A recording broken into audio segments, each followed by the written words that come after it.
Hi guys and welcome back to Auto Crew. आज आपके आगे एक और वीडियो लेके आ गए नई मारुति सुजुकी की ब्रेज़ा के ऊपर। दोस्तों आज के वीडियो में बताएंगे आपको कुछ ऐसे पॉइंट्स जो कि शायद आपको कंसिडर करने चाहिए अगर आप कोई भी सब 4 मीटर एसयूवी देख रहे हैं, नो मैटर किस साइज़ की गाड़ी है वो, किस प्राइस की गाड़ी है।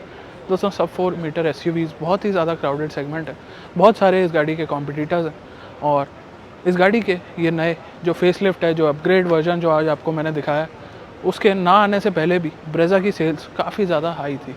तो दोस्तों क्या रीज़न्स थे इस सेल्स के हाई होने का और अब अपग्रेड होने के बाद क्या वो पॉइंट्स रह सकते हैं जो आप बाकी सारी गाड़ियों को छोड़ के ब्रेज़ा की तरफ अपनी नज़र बनाएं, तो मैं बता देता हूँ। बट दोस्तों उससे पहले सबसे पहले आपको बताता हूँ कि कौन कौन से कॉम्पिटिटर्स से प्राइमरीली ये ब्रेज़ा फाइट करने वाली है। तो दोस्तों पहली गाड़ी आती है निसान की मैग्नाइट। अब मैग्नाइट अगेन काफ़ी अच्छा कॉम्पिटिटर है। इंजन ऑप्शंस की बात करें तो मैग्नाइट आपको सिर्फ 1 लीटर के टर्बो और नॉन टर्बो इंजन ऑप्शंस के साथ मिलता है। अब चलते हैं काइगर की तरफ। तो काइगर अगेन मैग्नाइट की एक सेकंड कॉपी आप बोल सकते हैं या फिर पार्शियल इमेज जैसे बोला जाता है वैसे आप मान सकते हैं। सेम इंजन ऑप्शंस हैं और कोई भी गाड़ी अगर आप कंसिडर कर रहे होते हैं तो इंजन हार्ट काफ़ी ज़्यादा ज़रूरी एस्पेक्ट होता है। चलिए अब मैग्नाइट और काइगर की बात हो चुकी है तो अब दो और भाइयों को लेके आते हैं जो कि हैं वेन्यू और सोनेट। तो दोस्तों hyundai की वेन्यू काफ़ी टाइम से इंडियन मार्केट में बिक रही है, काफ़ी अच्छी सेल्स अचीव कर रही है और अभी लगभग 15-20 दिन पहले ही उसका भी एक फेसलिफ्ट आया। उसके वीडियोस चैनल पे लाइव हैं, ड्राइव रिव्यू चैनल पे लाइव है, आप चाहें तो जाके उन्हें देख सकते हैं। वेन्यू के इंजन ऑप्शंस की बात कर लेते हैं तो 1.2 लीटर का naturally aspirated engine plus turbo engines के भी आपको ऑप्शन है और उसके अंदर आपको डीजल का भी ऑप्शन मिल जाता है। तो अगर आप एक डीजल गाड़ी देख रहे हैं तो आप डेफिनेटली नज़र बना सकते हैं अपनी वेन्यू या फिर सोनेट की तरफ। दोस्तों सोनेट में भी सेम ही इंजन ऑप्शंस आते हैं और कोई बहुत बड़ा मेजर फ़र्क वहाँ पे नहीं है। दोस्तों बिल्ड क्वालिटी वगैरह की बात ज़्यादा डिटेल में नहीं करेंगे, बट अभी आगे आने वाले पॉइंट्स में आपको बता दूंगा क्या क्या चीज़ें दी गई हैं इस गाड़ी के अंदर। उसके अलावा बात करते हैं अपने नेक्स्ट कॉम्पिटिटर की जो कि है टाटा नेक्सॉन। तो दोस्तों टाटा नेक्सॉन एक ऐसी गाड़ी है जो कि इस सेगमेंट में रेवोल्यूशन लेके आई थी। काफ़ी अच्छी फीचर्स, काफ़ी अच्छी सेफ्टी, 5 स्टार की सेफ्टी रेटिंग और टाटा का एक बिल्ड क्वालिटी का भरोसा। उसके अलावा बात कर लेते हैं तो लास्ट कॉम्पिटिटर जो मैं इस गाड़ी का मानता हूँ वो है दोस्तों 6th Mahindra XUV 300। Mahindra XUV 300 भी दोस्तों काफ़ी अच्छे इंजन है उस गाड़ी के अंदर, पेट्रोल डीजल दोनों के ही ऑप्शंस आते हैं। प्लस साथ ही साथ अगर बात करी जाए तो इंजन से अलग उसकी सेफ्टी रेटिंग सबसे ज़्यादा हाई है इस पूरे सेगमेंट के अंदर।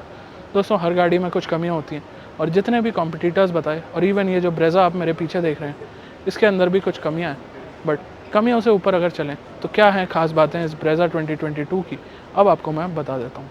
अब दोस्तों क्या ऐसे रीज़न्स रहेंगे जो आप मारुति ब्रेज़ा की तरफ नज़र बनाएं। कॉम्पिटिटर्स के बारे में आपको सारी चीज़ें मैंने बता दी हैं, बट ब्रेज़ा एक ब्रांड वैल्यू होल्ड करती है। दोस्तों विटारा ज़रूर छोड़ दिया इसने और विटारा छोड़ने का एक बहुत बड़ा रीज़न है कि कहीं ना कहीं ग्रैंड विटारा इनकी पहले आया करती थी, वो भी एक एसयूवी थी। विटारा ब्रेज़ा एक काफ़ी अच्छी एस्टैब्लिश्ड ब्रांड एसयूवी थी और अब मेरे को ऐसा फील आ रहा है कि विटारा नाम से आपके लिए बहुत ही जल्द एक नई गाड़ी मारुति इंट्रोड्यूस कर सकता है। चलिए खैर उस चीज़ को छोड़ते हैं और बताते हैं आपको क्या वो पिलर्स रहने वाले हैं कि आप ब्रेज़ा 2022 को कंसिडर करें बाकी कॉम्पिटिटर्स को छोड़ते हुए। तो दोस्तों सबसे पहले तो मारुति का service network, sales network, after sales, resale value, कोई भी चीज़ आप इसे मान सकते हैं।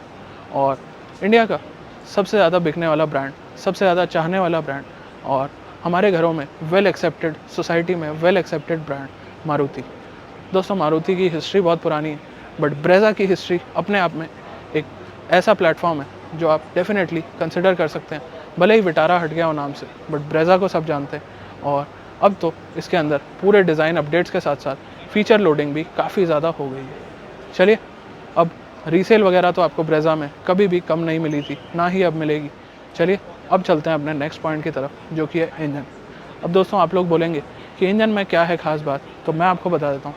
दोस्तों इस सेगमेंट के अंदर नॉन टर्बो से लेके, टर्बो से लेके, डीजल से लेके, पेट्रोल से लेके सभी इंजन आपको देखने को मिल जाते हैं।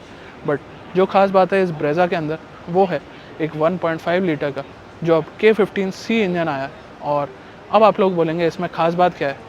दोस्तों नेचुरली एस्पिरेटेड इंजन अगर सारी सेगमेंट में उठा के देखूँ 1 लीटर, 1.2 लीटर यही इंजन आपको देखने को मिलते हैं। मैं जानता हूँ इस गाड़ी पर टैक्स ज़्यादा लगता है, बट अगर टैक्स को छोड़ देते हैं तो ओवरऑल ये सबसे ज़्यादा बेस्ट इंजन है नेचुरली एस्पिरेटेड में अगर बात करी जाए। उसके अलावा बात कर लेते हैं तो दोस्तों क्या फ़ायदा रहेगा अगर आप नेचुरली एस्पिरेटेड इंजन लें।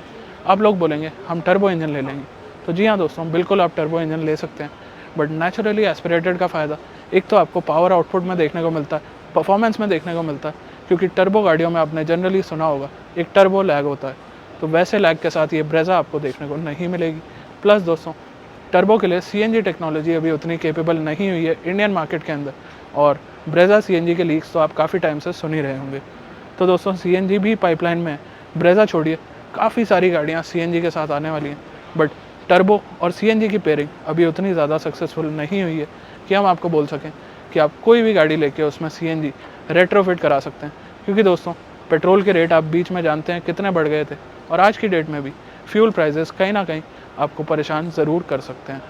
चलिए खैर, अब सीएनजी केपेबल ये इंजन है, और उसके अलावा आई डोंट थिंक आपको इंजन से रिलेटेड कोई इशू आने वाला है, क्योंकि यही वो इंजन है जो आपकी मारुति सुजुकी की सियाज, XL6, अर्टिगा और कई सारी गाड़ियों में इनकी हिस्ट्री में देखने को मिलती थी।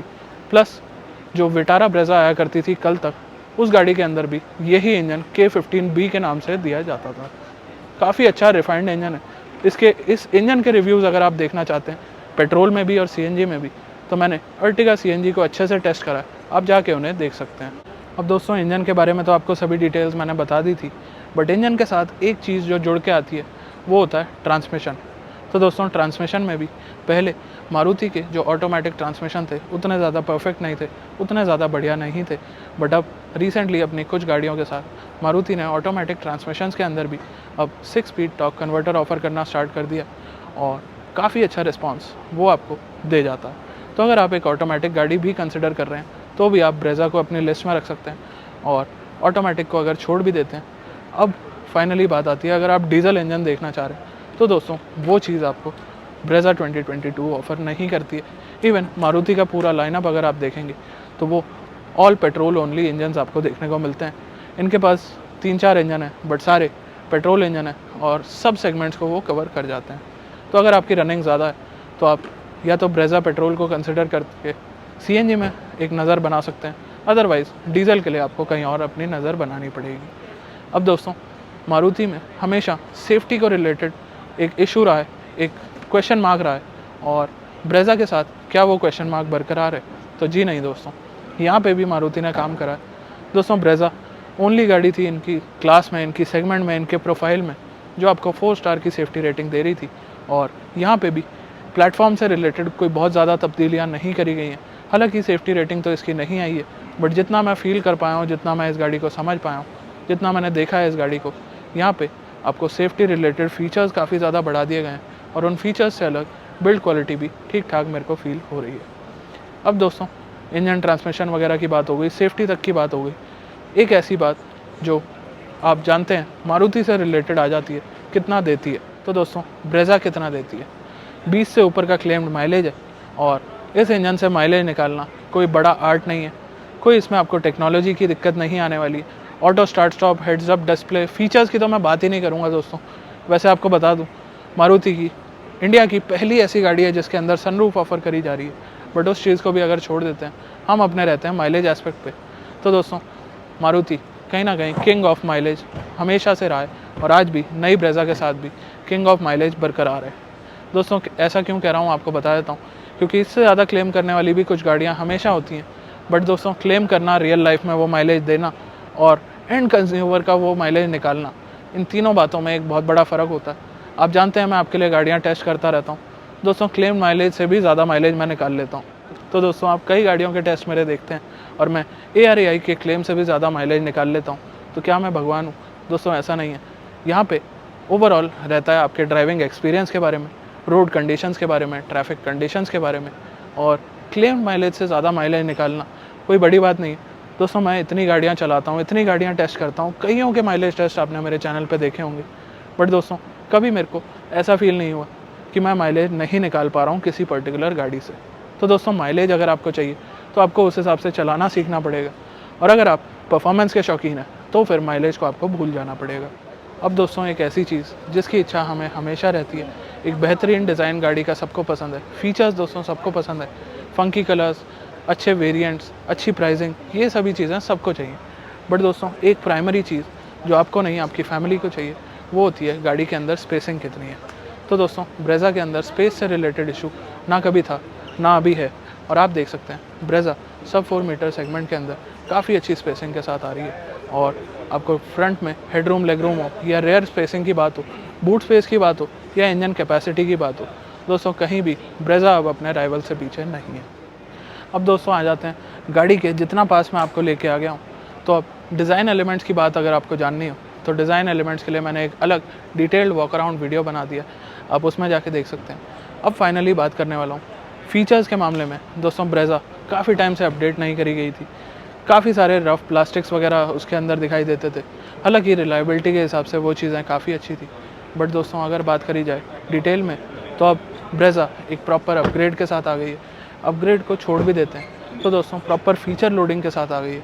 और उन फीचर्स में क्या क्या लोड किया गया, तो दोस्तों सेगमेंट लीडिंग जो फीचर्स हैं सभी चीज़ें अब आपको ब्रेज़ा के अंदर देखने को मिल जाती हैं। चाहे वो एक प्रीमियम डैशबोर्ड की लुक हो, वायरलेस चार्जर हो, 360 डिग्री कैमरा हो, एक सनरूफ हो या फिर कोई भी अदर एस्पेक्ट हो। दोस्तों अब आप ब्रेज़ा के अंदर कोई भी ऐसा एस्पेक्ट मिस नहीं करने वाले हैं जो आप शायद पहले पुरानी विटारा ब्रेज़ा के अंदर मिस करते। तो दोस्तों ब्रेज़ा 2022 काफ़ी वेल लोडेड है, और अब आपको फीचर्स से रिलेटेड या इसके अपडेट की जो वेट कर रहे थे उससे रिलेटेड इश्यूज़ भी नहीं आने वाले हैं। प्लस दोस्तों एक एडिशनल पॉइंट आपको दे देता हूँ, ब्रेज़ा 2022 अभी नहीं तो कुछ टाइम के अंदर आपको CNG ऑफरिंग के अंदर भी देखने को मिल जाएगी, और शायद ये वही गाड़ी हो सकती है जो पहली CNG ऑफरिंग आपको सब कॉम्पैक्ट SUV के अंदर दे। चलिए दोस्तों, होप करता हूँ आपको कुछ क्लैरिटी मिल पाई होगी, कुछ चीज़ें समझ आ पाई होंगी। और दोस्तों अगर आपका कोई डाउट रह गया हो तो कमेंट सेक्शन खुला है, आप कमेंट सेक्शन में लिख के डाउट क्लियर कर सकते हैं।